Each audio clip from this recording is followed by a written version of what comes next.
Welcome to Real Issue Podcast. I'm your host, Martel Llewellyn. Guys, if you are a Miami Heat fan, continue to like, share, comment, subscribe. Thank you for all the support.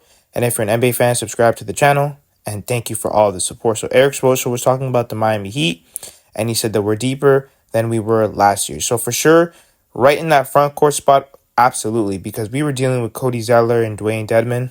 Now we've totally upgraded with Thomas Bryant. And I think that Thomas Bryant was a huge sleeper, and I don't think people give the Miami Heat that type of credit for that kind of signing because Bam Adebayo, he needs help. You know, he does a lot. He's guarding 1 through 5. He's constantly switching. He has to worry about rebounding and defending and protecting the rim. Now, I know that Thomas Bryant, he's not the biggest defender. However, with this Miami Heat culture, with the energy that he brings, he reminds me of a player like Birdman. He's a guy that's going to come in. He's going to bring energy, a lob threat. Hopefully, he can improve on defense. Once again, I think that was a huge signing. Now, with Orlando Robinson, same thing. I think he had a pretty good summer league, a pretty good offseason. Let's see what he can really do. Let's see how he can compete for that backup 5 spot. And then also, too, with Kevin Love. Kevin Love proved it's important to always have veterans on every single NBA roster. For some strange reason, the NBA wants to get rid of them. Kevin Love showed his championship experience, his playoff experience, his playoff leadership. He dropped 18 points versus the Bucks. What more can you really ask for? Of course, he's not going to play 82 games, but he's going to be the UD. He's going to be our leader. He's going to be that voice in the locker room. You know, the players on the team did say that when he came to the Miami Heat, the whole atmosphere changed. And I know a lot of people are going to say, yeah, but that doesn't translate to the court. It's not going to translate to the court, like I said, for 82 games. But for the most part, just his presence alone, his basketball IQ is going to be a huge impact. Now, I know we don't have a point guard right now. I know Kyle Lowry said he wants to be that starting point guard, and he can. He could be the starting point guard. He just won't play over 30 minutes. And I think that maybe he could start the game. The issue is on defense with him and Tyler.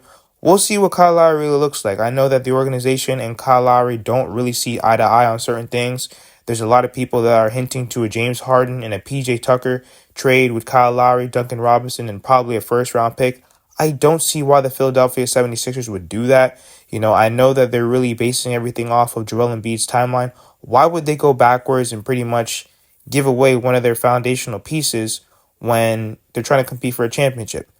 We all know James Harden doesn't want to be there. He's going to be a professional and just play because he doesn't want to lose money. But like I said, I don't see how that trade goes through. Now, with Tyler Hero, he's definitely going to have to take that leap. You know, he's going to have to be that player that we can all count on. He's going to have to average 25 points a game, like he said during the offseason. He's going to have to be able to get to the rim, get to the free throw line. If he can get those free throws and actually get to the line, his average will definitely go up for sure. I'm actually looking to him to really come out balling on fire because a lot of people were disrespecting him and talking smack about his name. I know for a fact he's going to come out balling. Bam Adebayo, we already know what he's going to do.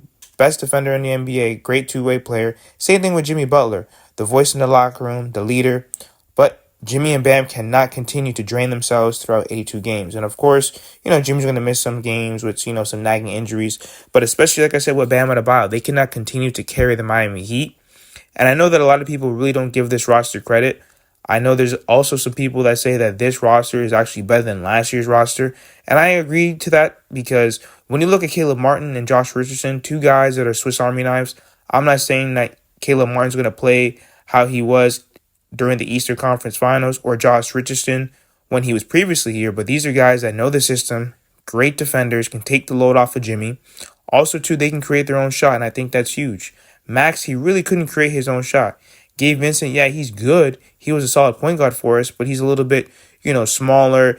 And also, too, he didn't really play that well during the regular season last year. I'm really expecting this team to really make some improvements, especially with their two young guys. You know, Jaime Jaquez Jr. and Nikola Jovic, they're going to have to get some playing time so we can really see, are they really worth keeping towards the future? I know that Jimmy Butler had great things to say about both of them. A lot of people are saying that Jaime Jaquez Jr. can play right now. I want to see that. I'm hoping that Spo will play these young guys and get them the reps, get them the playing time so that we can really see if they can really play in the NBA. But let me know what you guys think. Do you guys think that this roster is better than last year's roster? Do you guys think that this Miami Heat team can compete? Let me know what you guys think in the comments. Like, share, comment, subscribe as we continue to push to 3,000 subscribers.